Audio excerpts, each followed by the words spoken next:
Samsung Galaxy S21FE 5G কেনার পর আমাদের প্রথম অভিজ্ঞতা যেটা হয়, এর ক্যামেরা দেখে আমরা যতটাই মুগ্ধ হই ঠিক ততটাই মুষড়ে পড়ি আমরা এর ব্যাটারি ব্যাকআপ দেখে।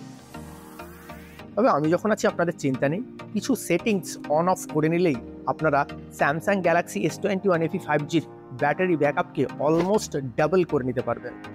হ্যাঁ, তবে এই সেটিংসগুলো কিন্তু অল্প বিস্তর সব স্যামসাং ফোনেই রয়েছে। আপনি চাইলে শুধু স্যামসাং গ্যালাক্সি S21FE 5G নয়, এই সেটিংসগুলোকে অ্যাপ্লাই করতে পারেন আপনার অন্যান্য স্যামসাং ফোনেও। নমস্কার নমস্কার এবং নমস্কার। তো টেকসাবি বন্ধুরা কেমন রয়েছেন? আশা করি ভালো রয়েছেন। আমি সুরজিৎ, চলে এসেছি দি সাইবার জোনে। কিছুদিন আগে ফ্লিপকার্টের সামার সেল চলে গিয়েছে, ধরেই নিচ্ছি অনেকেই ডিসকাউন্টেড প্রাইসে স্যামসাং গ্যালাক্সি S21FE 5G কিনেছেন।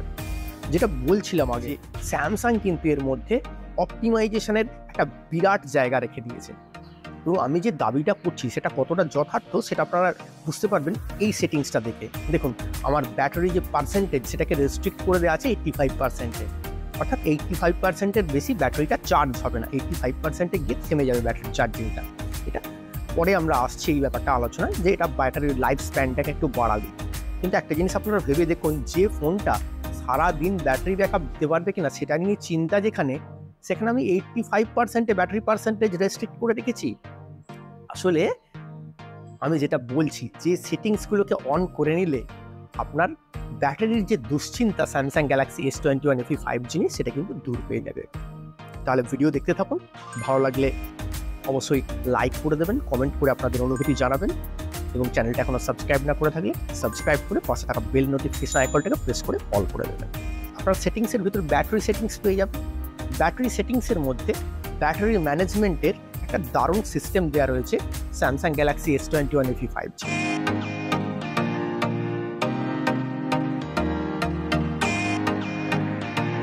আপনারা সেখানে তিনটে অপশান পেয়ে যাবেন: sleeping app, deep sleeping app আর নেভার স্লিপিং অ্যাপ।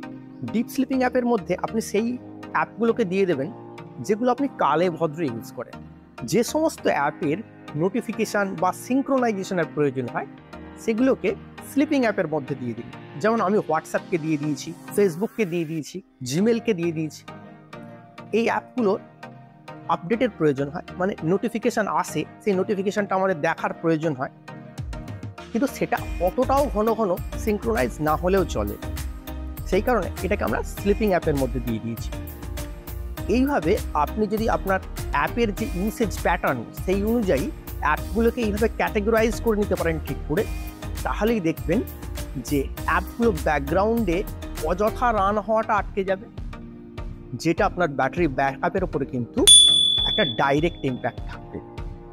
আপনি দেখবেন ব্যাটারি ব্যাকআপটা কিন্তু এখানেই আপনার অনেকখানি বেড়ে যাবে।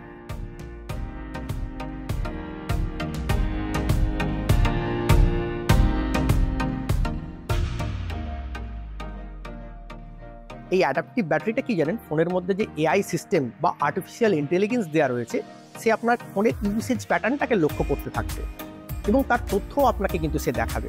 আপনি কোন সময় বেশি ফোনটা ব্যবহার করছেন, কোন অ্যাপ বেশি ইউজ করছেন, কোন অ্যাপটা বেশি ব্যাটারি ড্রেন করছে, তার পুরো পরিসংখ্যান আপনাকে দেবে এবং সেই সঙ্গে সঙ্গে সে নিজেও কিন্তু কিছু চেঞ্জেস করে দেবে ফোনের সেটিংসের মধ্যে, যেটা আপনার ব্যাটারির যে ব্যাকআপ টাইম সেটাকে বাড়িয়ে দেবে।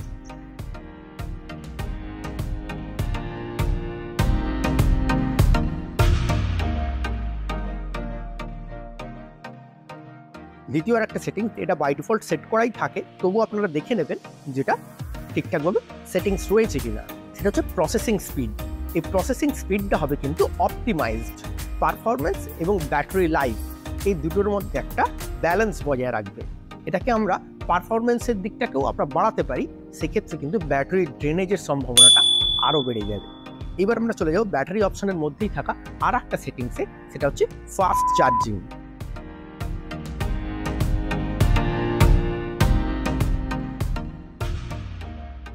এবং ওয়্যারলেস চার্জিং যদি আমরা ব্যবহার না করে, প্রথমেই বলবো ফাস্ট ওয়্যারলেস চার্জিংটাকে বন্ধ করে দেবেন। দ্বিতীয় যে ব্যাপারটা ফাস্ট চার্জিং, দেখুন ফাস্ট চার্জিং ফোন বা তার ব্যাটারির ওপর কতটা খারাপ ইম্প্যাক্ট ফেলে এই ব্যাপারে কিন্তু এখনো পর্যন্ত ক্লিয়ার কোনো আমরা সিদ্ধান্তে আসতে পারিনি। পরীক্ষা নিরীক্ষা চলছে, অনেকেই বলছেন যে ফাস্ট চার্জিং লং টার্মে গিয়ে ব্যাটারি লাইফের হেলথটাকে তারপর একটা খারাপ ইম্প্যাক্ট ফেলে, আবার অনেকে এই ব্যাপারটা মানতে রাজি নন। সব ব্র্যান্ডকেই আমরা দেখতে পাচ্ছি তারা ব্যাটারির সাইজটাকে বাড়াতে পারছে না, তারা চাইছে ফোনের চার্জিং স্পিডটাকে আরও বাড়িয়ে নিতে। তবে যেহেতু ব্যাপারটার মধ্যে একটা সন্দেহের জায়গা রয়েছে, তাই আমি বলবো দেখবেন আমরা অনেকেই ফোনটা ব্যবহার করি সারাদিন, করার পর আমরা রাত্রে যখন শুতে যাই অনেকেই কিন্তু আমরা ওভারনাইট চার্জে দিয়ে যাই। এখন সব ব্র্যান্ডের ফোনেতেই সেই মেকানিজম রয়েছে যে আপনি ওভারনাইট চার্জে লাগিয়ে রেখে দিলেও ফোনের ব্যাটারির ওপরে বা ফোনের ওপরে কোনো খারাপ ইম্প্যাক্ট পড়ে না। আপনি যদি ফাস্ট চার্জিংটাকে অফ করে দিয়ে আপনি একটা লং টার্ম স্লো মোডে চার্জ দেন, আমার যেটা মনে হয় আপনি হয়তো কিছুটা হলেও বেটার ব্যাটারি ব্যাকআপ পাবেন, প্লাস এটা কিন্তু আপনার ব্যাটারির যে হেলথ অর্থাৎ ব্যাটারির লাইফ স্প্যান তার উপরেও কিন্তু একটা ভালো প্রভাব থাকবে।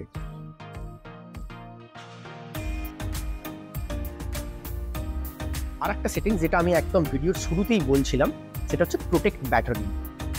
এখানে ব্যাটারি পার্সেন্টেজটাকে 85% রেস্ট্রিক্ট করে দেওয়া হয়, অর্থাৎ ব্যাটারি আপনি যখন চার্জ করবেন সেটা 85%-এর বেশি আর চার্জ হবে না, এখানে গিয়ে থেমে যাবে। পরীক্ষা নিরীক্ষায় দেখা গেছে মোবাইল ফোনেতে যে ধরনের ব্যাটারি ব্যবহার করা হয় তার একটা নির্দিষ্ট চার্জিং সাইকেল থাকে, অর্থাৎ আমি বলছি ফোনের ব্যাটারিটা আপনার 20% বা তার নিচে নেমে গিয়েছে, সেটাকে আপনি চার্জ করতে শুরু করলেন এবং সেটাকে 90% বা ফুল 100% চার্জ করে ফেললেন। এটা করলে আপনার ওই যে ব্যাটারি যে লাইফ সাইকেল বলছিলাম সেই চার্জিং সাইকেল থেকে কিন্তু একটা সাইকেল কমে যাবে। এটা যাতে না হয় সেই কারণে অনেক কোম্পানি এখন এমন সেটিংস দিয়ে দিচ্ছে যেখানে আপনার যে চার্জিং পার্সেন্টেজটা সেটা 85% বা 80%-এ গিয়ে রেস্ট্রিক্ট হয়ে যাবে, তার বেশি আর চার্জ হবে না।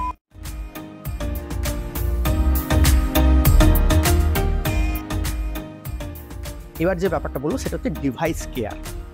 এই অপশানটা আপনার ফোনে যদি আপনি খুঁজে না পান আপনি সেটিংসে গিয়ে সার্চ করতে পারেন, না থাকলে আপনি প্লে স্টোর থেকে ডাউনলোডও করে নিতে পারেন।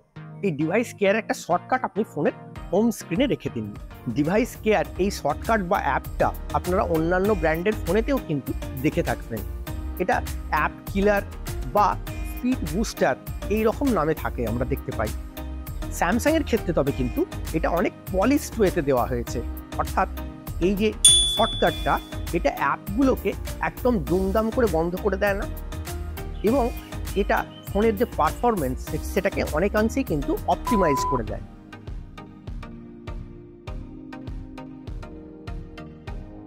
S21FE 5G ইউজ করলে আপনি যেটা বুঝতে পারবেন যে 60 হার্টজেও যদি আপনি রিফ্রেশ রেটটাকে কমিয়ে রাখেন এমন বিরাট কিছু অসুবিধা হয় না কিন্তু। হ্যাঁ, যদি আপনি আপনার আগের যে ফোনটা সেটা 120 হার্টজ বা 90 হার্টজ মানে আপার রিফ্রেশ রেট অলরেডি ইউজ করে থাকেন তখন আপনি 60 হার্টজে নেমে এলে কিছুটা অসুবিধা হতে পারে, কিন্তু আমার যেটা মনে হয় আপনি যদি 60 হার্টজে অভ্যেস করে ফেলেন তাহলে কিন্তু আপনার সেরকম কিছু অসুবিধা হওয়ার কথা নয়। আপনি যখন গেমিং করবেন বা যখন হায়ার রিফ্রেশ রেটের প্রয়োজন হবে তখন আপনি সেটিংসটাকে আবার চেঞ্জ করে নিতে পারেন, কিন্তু আদারওয়াইজ আপনি যদি রিফ্রেশ রেটটাকে 60 হার্টজে রেখে দেন তাহলে কিন্তু এটা আপনার ব্যাটারি ব্যাকআপটাকে অনেকখানি বাড়িয়ে দেবে।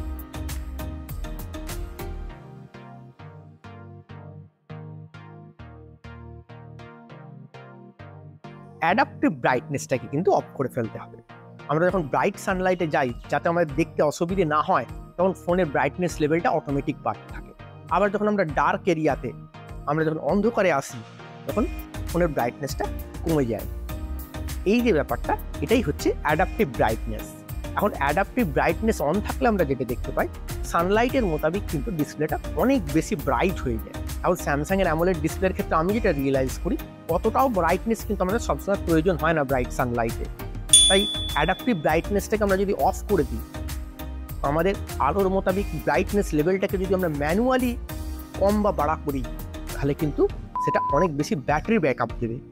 স্ক্রিন টাইম আউট অর্থাৎ স্ক্রিনটা অটোমেটিক বন্ধ হয়ে যাওয়া, এটাকে কিন্তু আপনাকে 1 মিনিট বা তার কমে করে রাখতে হবে, তবে কিন্তু আপনি বেটার ব্যাটারি ব্যাকআপ পাবেন। অ্যামোলেড ডিসপ্লে আবার সেটা স্যামসাংয়ের, এটা আপনি পেয়ে গিয়েছেন মানে অবশ্যই ডার্ক থিমটাকে অন করে নিন। ডার্ক থিমটা অন থাকলে আপনি অনেক বেটার কন্ট্রাস্ট এক্সপিরিয়েন্স করতে পারবেন।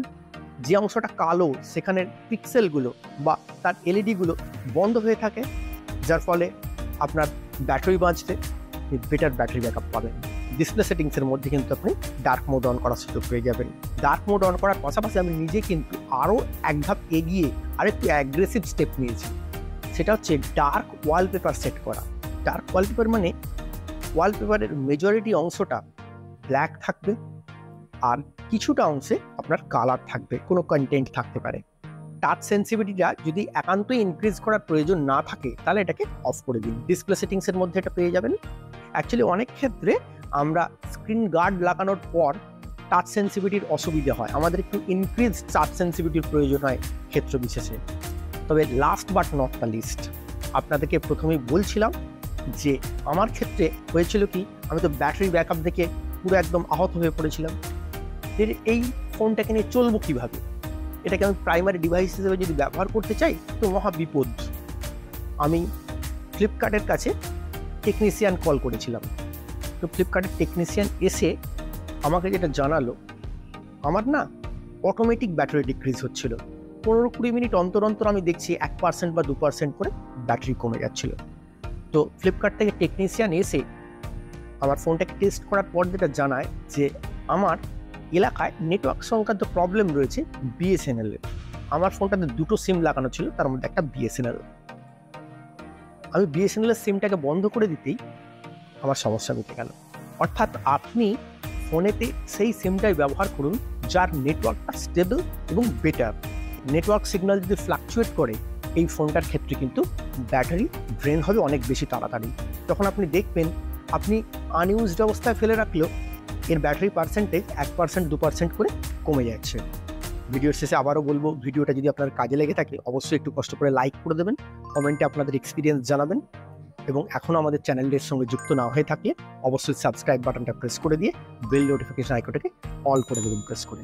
তাহলে আমরা ভিডিও আপলোড করলেই তার নোটিফিকেশন আপনার কাছে পৌঁছে যাবে। আর আমাদের এন্ড স্ক্রিনে অন্য দুটো ভিডিও দেওয়া রইল, এগুলো যদি আপনি আগে দেখে না থাকেন অবশ্যই দেখে নেবেন। আজকের মতো তাহলে বিদায়।